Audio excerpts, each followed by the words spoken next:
Hello, replying two Zakia's comment.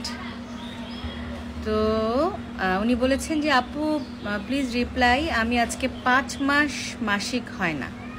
বিয়ের আগেও এমন হতো, বিয়ে হয়েছে যে 4 মাস এখনও এরকম হয়। এটা একটা ইম্পর্টেন্ট টপিক, তো এই জন্য আমি কমেন্টটা চুজ করলাম অ্যাকচুয়ালি। এখন কথা হচ্ছে যে এই যে আপনার 5 মাস মাসিক হচ্ছে না আপনার শুরু থেকে, আমরা বলি যে মিনার্কি বা মাসিকটা আপনার শুরু হয়েছে যে সময় থেকে, তখন থেকে আপনার দেখা যাচ্ছে যে ইরেগুলার।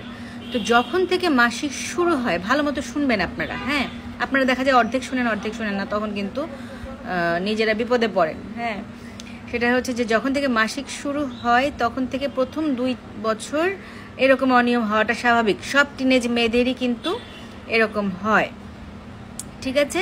কিন্তু এরপরে যদি এটা থাকে তাহলে বুঝতে হবে আপনার ক্রনিক অ্যানোভুলেশন হচ্ছে।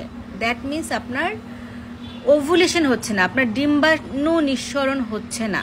এই কারণেই আপনার মাসিকটা অনিয়মিত হচ্ছে। এবং মাসিক এরকম 2-3 মাস দেরি হলে যেটা হয় যে জরায়ু থেকে তো প্রতি মাসে তো মাসিকটা ঝরে যাওয়ার কথা, 3 মাস যখন বন্ধ থাকবে তখন ওইটা পুরো হয়ে যাবে না। তো পুরো হয়ে গেলে কিন্তু তখন দেখা যায় যে যখন একবারে ব্লিডিংটা শুরু হয় তখন হিউজ ব্লিডিং হয়, এটা একটা সমস্যা। এবং এটা যদি দীর্ঘদিন হতে থাকে তখন জরায়ুর ক্যান্সার হওয়ার প্রবণতাটা বেড়ে যায়। এবং এরকম ক্রনিক অ্যানোভুলেশন চলতে থাকলে বাচ্চা না হওয়ার সমস্যা দেখা যায়। মাসিকটা এই জন্য নিয়মিত করা জরুরি এবং এটাকে আপনি চলতে দেওয়া যাবে না। কেন হয় এগুলো? অনেকের স্বাস্থ্য খারাপ, সবচেয়ে বেশি হয় আসলে পলিসিস্টিক ওভারিয়ান সিনড্রোমের জন্য। তো অনেক একটু মোটা বেশি হলে বা যাদের খুব ম্যাল নিউট্রিশন, যাদের স্বাস্থ্য খারাপ তাদের হতে পারে, স্ট্রেস, অ্যাংজাইটি, জাঙ্ক ফুড খাওয়া, এসব কারণে হতে পারে।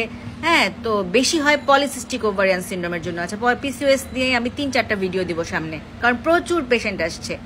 সো আপনার ওয়েট রিডাকশন করতে হবে, পিসিওএস আছে কিনা দেখতে হবে এবং আল্ট্রাসাউন্ড করতে হবে, করে তারপর হচ্ছে যে আপনাকে হরমোন দিয়ে মাসিকটাকে নিয়মিত করতে হবে। এবং তারপরে হচ্ছে আপনি যেহেতু বিয়ে হয়েছে, যদি বাচ্চা চান সেক্ষেত্রে বাচ্চা হওয়ার ওষুধ দিতে হবে। বাচ্চা চান বা না চান আপনার মাসিকটাকে অবশ্যই নিয়মিত করতে হবে, আপনার ওভুলেশনটা হওয়াইতে হবে। হ্যাঁ, এবং এইভাবে পুরো জরায়ুতে পুরো হইতে দেওয়া যাবে না।